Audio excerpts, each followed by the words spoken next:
दोस्तों, आप सभी से हाथ जोड़कर विनम्र निवेदन है कि आज की इस वीडियो को आखिर तक जरूर देखें, क्योंकि इस वीडियो में आपके फायदे से जुड़ी कुछ बहुत जरूरी और महत्वपूर्ण बातें बताई गई हैं। इसलिए वीडियो को बीच में छोड़े बिना पूरा जरूर देखिए, ताकि आप कोई भी जरूरी जानकारी मिस ना कर सकें। हमारे काम की बात करें तो यूट्यूब और टेलीग्राम दोनों को मिलाकर महीने में लगभग 25 दिन हमारी गणना सही बैठती है।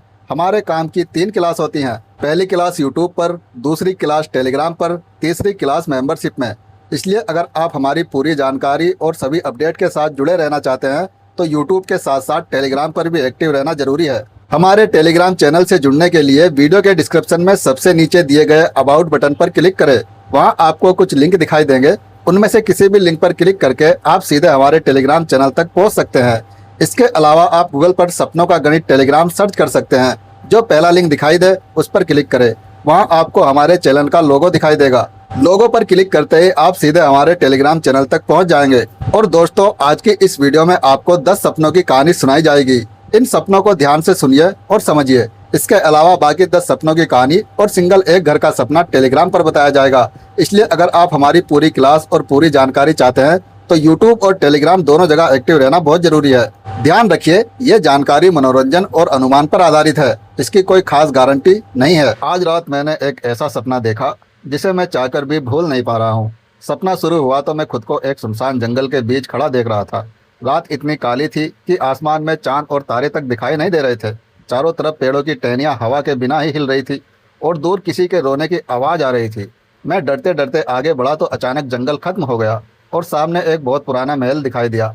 महल की दीवारों पर अजीब अजीब चेहरे बने हुए थे और ऐसा लग रहा था जैसे वे चेहरे मुझे ही देख रहे हों। महल के सामने पहुंचते ही मुझे दिखाई दिए 08 दरवाजे। हर दरवाजा अलग था। एक दरवाजा सोने का, दूसरा लकड़ी का, तीसरा लोहे का, चौथा शीशे का और बाकी दरवाजों पर ऐसी आकृतियां बनी थी जिन्हें देखकर मेरे शरीर में सिरन दौड़ गई। सबसे अजीब बात यह थी कि सभी दरवाजे अपने आप धीरे धीरे खुलने लगे। मुझे समझ नहीं आ रहा था कि किस दरवाजे के अंदर जाऊं। तभी सबसे आखिरी दरवाजे के पीछे किसी बच्चे की आवाज़ आई, जल्दी आओ, तुम्हारा इंतजार हो रहा है। मैंने डरते हुए उसी दरवाजे के अंदर कदम रख दिया। दरवाजे के अंदर जाते ही मुझे लगा जैसे मैं किसी पुराने कब्रिस्तान में पहुंच गया हूं।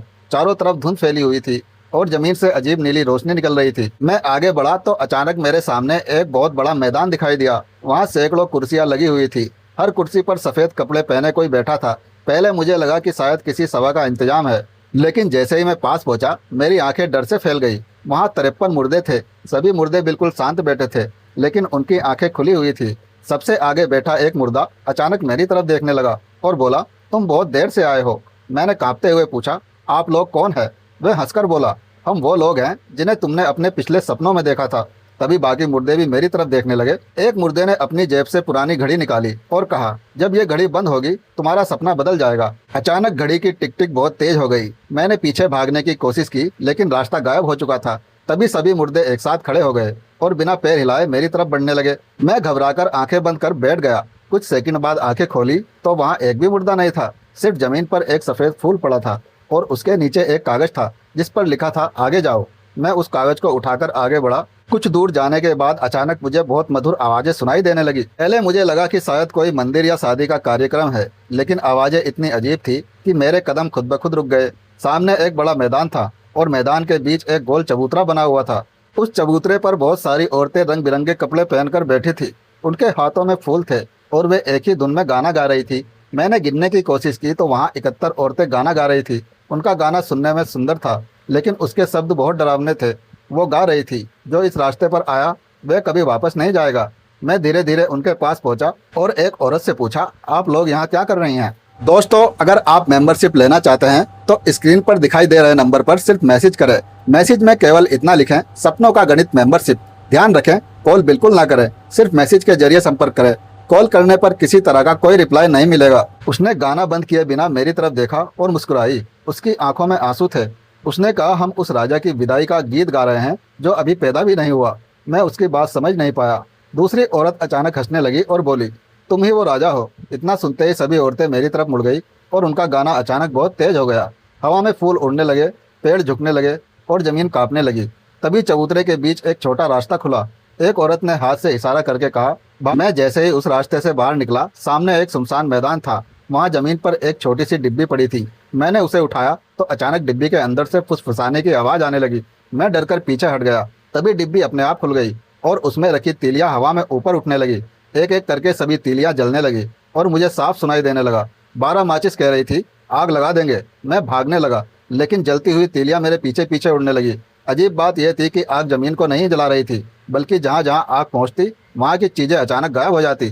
सामने एक पेड़ था, आग ने उसे छुआ और पेड़ गायब हो गया। फिर एक पत्थर आग में आया, वह भी गायब हो गया। मुझे समझ आया कि यह आग चीजों को जला नहीं रही, बल्कि सपने मिटा रही है। मैं तेजी से दौड़ा और एक पुराने कुएं के पीछे छिप गया। तभी एक माचिस की तीली मेरे सामने आकर रुक गई। उसने इंसानी आवाज में कहा, तुम हमसे भाग नहीं सकते। मैंने आंखें बंद कर ली।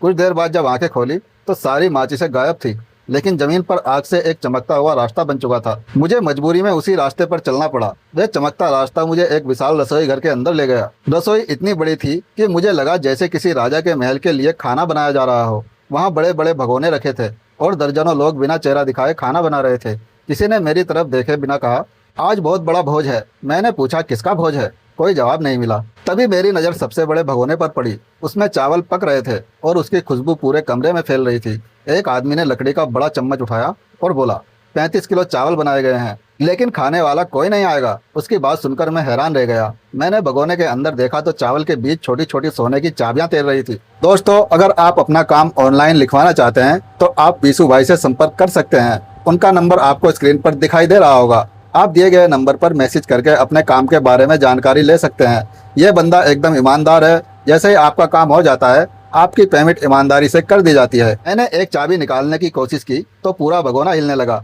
अचानक सारे लोग खाना बनाना बंद करके मेरी तरफ देखने लगे। उनके चेहरे बिल्कुल सफेद थे। एक आदमी ने धीरे से कहा, जिसने चाबी उठाई वह इस सपने का रास्ता खोल देगा। मैंने हाथ पीछे कर लिया। तभी रसोई की दीवार टूट गई और उसके पीछे एक लंबा गलियारा दिखाई दिया। उस गलियारे के आखिर में एक बड़ी मेज पर हजारों रोटियां रखी थी।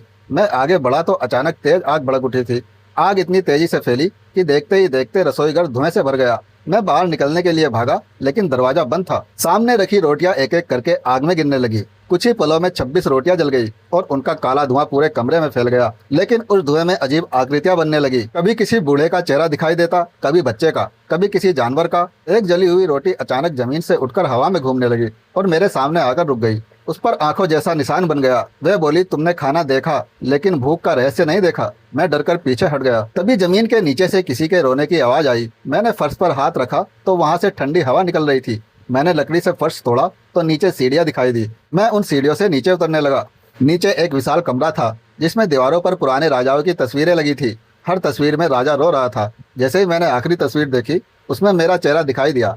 मैं पीछे हट गया। तभी ऊपर से जोरदार आवाज आई और पूरी सीढ़ियां बंद हो गई। अब मेरे पास आगे जाने के अलावा कोई रास्ता नहीं था। सीढ़ियों से निकलते ही मैं एक विशाल दरबार में पहुंच गया। दरबार इतना बड़ा था कि उसकी छत बादलों के बीच दिखाई दे रही थी।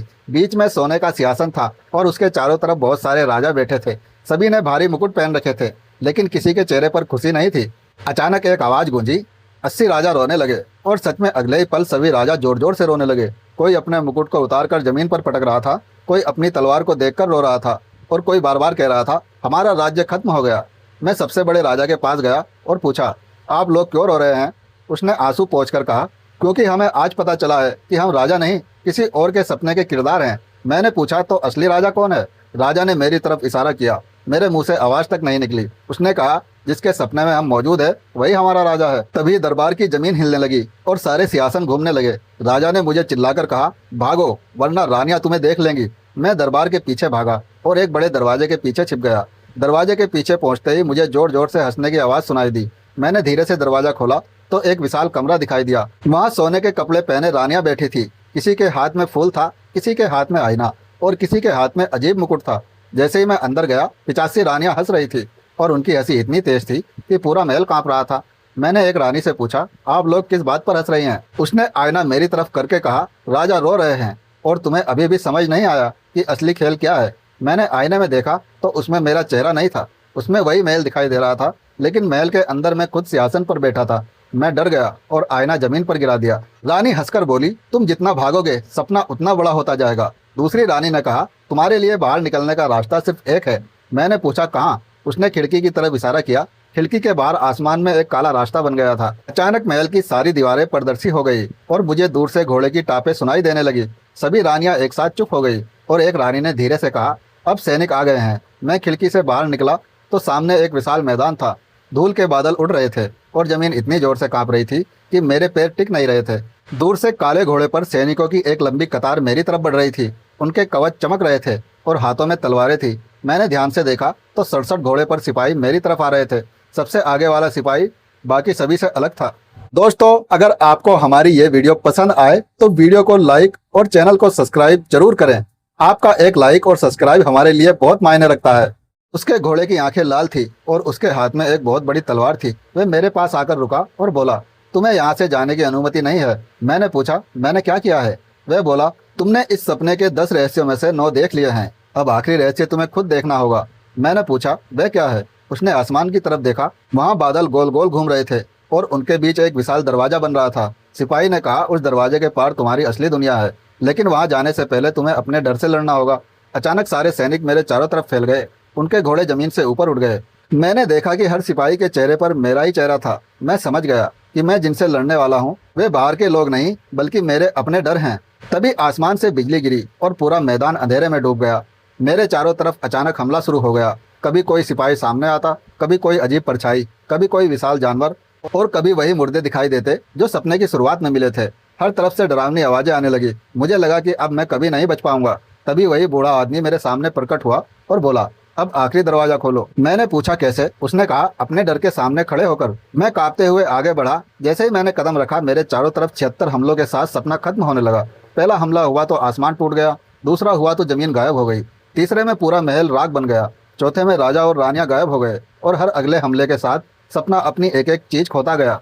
आखिर में सिर्फ मैं और वे बूढ़ा आदमी बचे। उसने मुस्कुराकर कहा, अब जाग जाओ। मैंने अपनी पूरी ताकत से आंखें बंद की और जोर से चिल्लाया। अचानक मेरी आंख खुल गई। सुबह हो चुकी थी। मैं अपने बिस्तर पर था और कमरे में सूरज की रोशनी आ रही थी। मैंने राहत की सांस ली और सोचा कि आखिरकार सपना खत्म हो गया। लेकिन तभी मेरी नज़र तकिए के पास पड़ी एक छोटी सी चाबी पर गई। मैंने चाबी उठाई तो उस पर वही निशान बना था जो उस रहस्यमय महल के दरवाजे पर था। मैं कुछ समझ पाता उससे पहले कमरे के बाहर किसी के गाने की आवाज़ आई। फिर हल्की सी हंसी सुनाई दी। मैंने दरवाज़ा खोला तो बाहर कोई नहीं था। जमीन पर सिर्फ एक कागज़ पड़ा था। मैंने उसे उठाया। उस पर लिखा था, आज रात फिर मिलेंगे। और तभी मुझे समझ आया कि शायद मेरा सपना खत्म नहीं हुआ था, बल्कि मेरी आंख खुलना ही उस सपने का अगला हिस्सा था।